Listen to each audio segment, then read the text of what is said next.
Perkenalkan, nama saya Musdani. Saya dari Program Studi Pendidikan Biologi Fakultas Keguruan dan Ilmu Pendidikan Universitas Palangkaraya. Di video ini saya mau memberi tugas resume buku dari dosen pengampu saya, yaitu Bapak Asep Iqbal, SPD, MPD. Buku yang saya resume adalah buku Homo Deus pada bagian 2, bab 4, 5, dan 6 yang dengan seorang penulis, yaitu Yuval Noah Harari. Yang pertama adalah ada 3 pertanyaan. Dunia seperti apa yang diciptakan manusia? Bagaimana manusia menjadi yakin bahwa mereka tidak hanya menguasai dunia, tapi juga memberikan makna? Bagaimana humanisme menyembah manusia menjadi agen yang lebih paling penting? Binatang-binatang serigala dan simpanse hidup di realitas ganda. Mereka mengenal entitas objektif di luar mereka seperti pohon, batu, sungai, dan di sisi lain menyadari pengalaman subjektif dalam diri mereka. Ketakutan, senang, hasrat, dan sebaliknya. 3 lapis realitas selain pohon, sungai, batu, dan hasrat.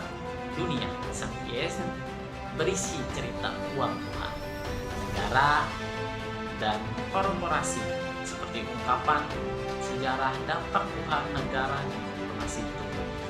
Masih banyak dunia dan orang-orang masih termotivasi ketakutan serta harapan mereka. Teknologi baru pada abad 21 menjadi fiksi semacam itu. Kuat dan memahami bagaimana cerita tentang Kristus Perancis dan Apple mendapat begitu banyak. Manusia berpikir bagaimana membuat sejarah-sejarah berkisaran pada cerita ini. Kemampuan dasar kemampuan manusia hidup-hidup seperti zaman batu pada 70 tahun yang lalu.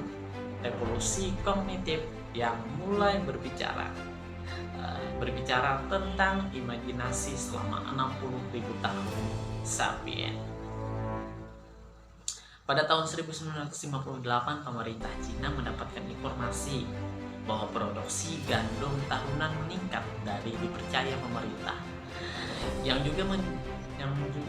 juga menjual tonan beras ke negara asing untuk ditukar dengan senjata dan mesin berat.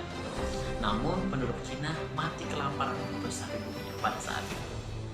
Nah, selanjutnya adalah orang Yahudi kuno percaya jika mereka memberikan akibat kekeringan atau jika Raja Nebukadnezar dari Babilonia menginvasi Yudea dan mengasingkan penduduknya, sungguh ini karena hukum Tuhan atas dosa-dosa mereka sendiri. Dan Raja Charles dari Persia mengalahkan Babilonia dan memperbolehkan orang-orang Yahudi di penghasilan kembali ke tanah air Yerusalem. Tuhan yang Maha Pengasih dan mendengar doa mereka yang penuh penyesalan. Bible tidak mengakui kemungkinan bahwa kekeringan disebabkan oleh letusan gunung berapi di Filipina waktu itu. Membedakan fiksi tidaklah buruk, ia vital. Tanpa cerita-cerita bisa diterima bersama tentang sesuatu seperti uang atau kooperasi pada masyarakat yang rumit yang bisa berfungsi. Fiksi-fiksi yang lebih kuat dan agama-agama yang lebih totaliter ketimbang era sebelumnya dengan bantuan bioteknologi dan algoritma komputer. Agama tidak hanya akan mampu mendukung otak dan pikiran kita dan menciptakan dunia virtual seutuhnya lengkap dengan mereka, dan surga yang mampu membedakan fiksi dan realitas, dan agama dari sains sehingga akan menjadi semakin kuat. Tetapi hal itu tidak pernah lebih penting sebelumnya. Nah, itu adalah bab pada bagian 4. Selanjutnya adalah di bab 5 tentang pasangan aneh.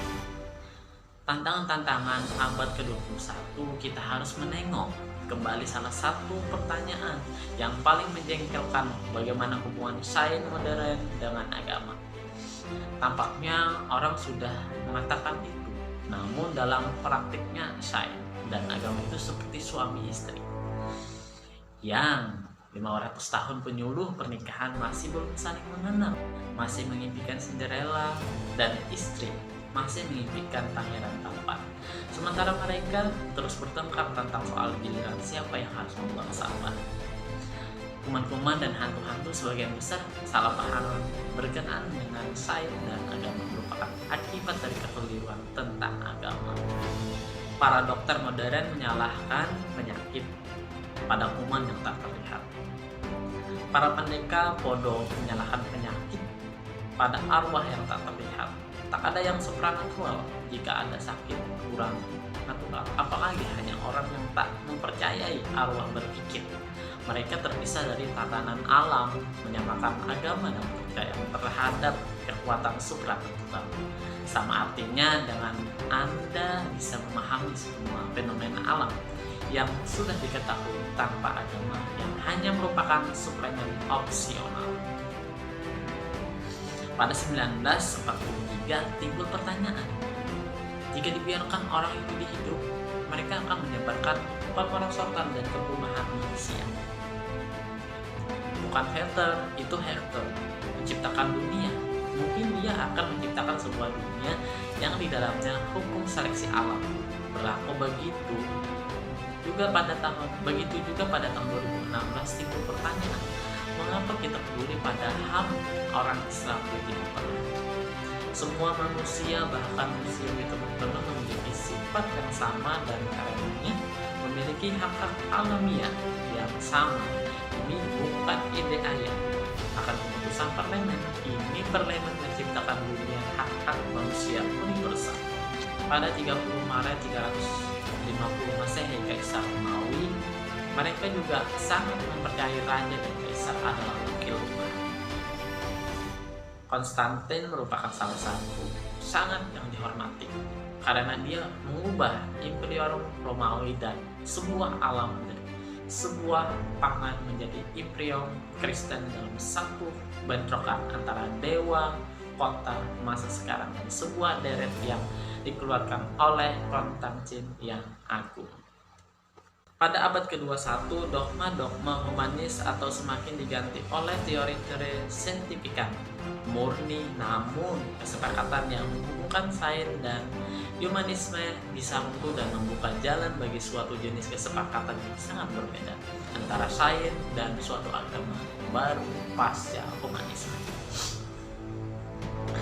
Nah, selanjutnya adalah pada bab ke-6, yaitu perjanjian modern. Modernitas adalah sebuah perjanjian. Kita semua menandatangani sebuah perjanjian. Kita semua menandatangani sebuah perjanjian. Ini sejak kita dilahirkan. Dan perjanjian ini mengatur hidup. Dan perjanjian ini mengatur hidup kita sampai mati. Sedikit dari sedikit, kita yang dapat membatalkan atau mengatasi perjanjian ini. Perjanjian ini, ia membentuk makanan, pekerjaan, dan impian, dan ia memutuskan di mana kita berkuliah, siapa yang kita cintai, dan bagaimana kita mati. Sejak pandangan pertama, modernitas tampak seperti sebuah perjanjian yang luar biasa. Sehingga sedikit yang berusaha memahami untuk apa perjanjian yang sudah mereka tantangani, seperti ketika Anda mengunduh perangkat lunak dan diminta menekan tombol kontrak yang menyertainya terdiri dari puluhan halaman tertentu. Kemajuan saintifikan dan pertumbuhan ekonomi sebagian besar tentang sejarah dilalui sains dengan kecepatan kemajuan alat sibuk, sedangkan ekonomi berada dalam kebekuan yang dalam.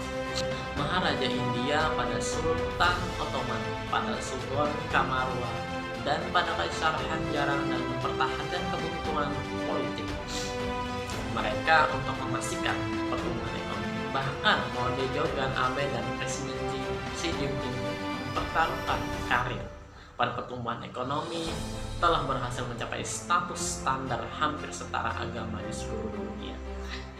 Bisakah ekonomi benar-benar tumbuh selamanya? Tidakkah pada akhirnya dia akan kembali pada sumber daya alam dan berhenti sama sekali? Untuk memastikan pertumbuhan yang lenggeng, kita justru harus menemukan cadangan sumber daya yang tak akan habis. Satu solusinya adalah mengeksplorasi dan menaklukkan lahan-lahan baru. Selama berabad-abad, pertumbuhan perekonomian Eropa yang ekspansi sistem kapasitas memang tergantung terutama pada penaklukan imperialitas keluar. Sainlah yang menyediakan solusi itu bagi modernitas ekonomi untuk memberikan standar hidup yang sangat makmur dengan orang Amerika memerlukan beberapa komponen. Kehancuran ekologi akan menyebabkan kehancuran kekacauan politik, jauhnya standar hidup manusia, dan bisa mengancam eksistensi peradaban manusia. Pemanasan global sudah membawa dampak lebih besar pada kehidupan masyarakat miskin di negara-negara Afrika yang gersang dibandingkan pada masyarakat makmur di Barat. Secara paradeks, bahasa sains bisa meningkatkan bahaya itu karena dia memuaskan orang kaya. Realitas pemanasan global yang menginfluence bahayanya, namun kesadaran itu jauh ini gagal mengubah perilaku aktual secara signifikan. Pemerintah, firman dan organisasi didorong untuk mengukur keberhasilan mereka dalam ukuran dan pertumbuhan, dan takut pada keseimbangan seakan-akan ini adalah setan pada level individual. Standar hidup sekalipun cukup puas dengan kondisi saat ini, berjuang lebih keras. Apa yang menyelamatkan masyarakat modern dan keuntungan manusia tidak diselamatkan hukum, persediaan, dan permintaan, tetapi lebih disebabkan oleh munculnya sebuah agama baru, revolusioner humanisme. Pada bab 7 di bagian 2 ini adalah revolusi humanis. Perjanjian modern menawarkan kekuasaan dengan syarat melepaskan keyakinan pada rencana kosmis raya yang memberikan makna kehidupan, namun ketika menemukan sebuah pasal mengecualikan yang sangat rinci.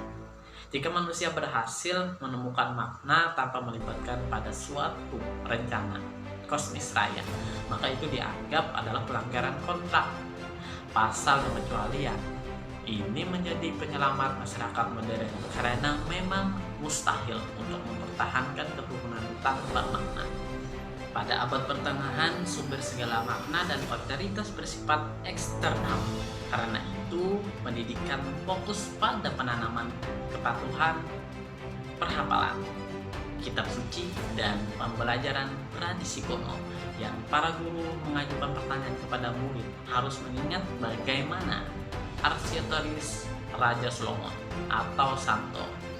Thomas Aquinas menjawab, sebaiknya pendidikan humanisme modern percaya bahwa pengajaran murid untuk berpikir bagi diri mereka sendiri memang bagus untuk tahu apa yang dipikirkan Aristoteles, Solomon, dan Aquinas tentang politik, seni, dan ekonomi, tapi karena sumber tertinggi makna ada di otoritas ada. Pada 17 Juni 2015, Kanselir Jerman Angela Merkel berhadapan dengan seorang remaja putri pengungsi Palestina dari Lebanon yang keluarganya mencari suaka di Jerman tetapi akan segera dideportasi. Remaja itu mengatakan kepada Merkel bahwa benar-benar sangat sulit menyaksikan bagaimana orang bisa menikmati kehidupan pada saat Anda berdiri tidak bisa. Politik memang biasa keras. Ratusan Palestina mengungsi di Lebanon dan di Jerman tak bisa menampung mereka semua. Pada dekade 1250 sampai 1830, di Mesir, mendukung Inggris menaklukkan Sudan dan berusaha memodernkan negara itu dan memasukkannya ke dalam jaringan perdagangan internasional baru ini. Menstabilkan masyarakat Sudan tradisional, menciptakan kemarahan yang luas, dan menyuburkan pemberontakan pada 280 seorang tokoh religius lokal. Muhammad Ahmad bin Abdullah mendekralisasikan dirinya bahwa dirinya adalah Mahdi atau Al-Masih untuk menegakkan hukum Tuhan di muka bumi. Para pendukungnya mengalahkan angkatan perang Anglo-Mesir dan memenggal kepala Panglima Jenderal Charles Gordon.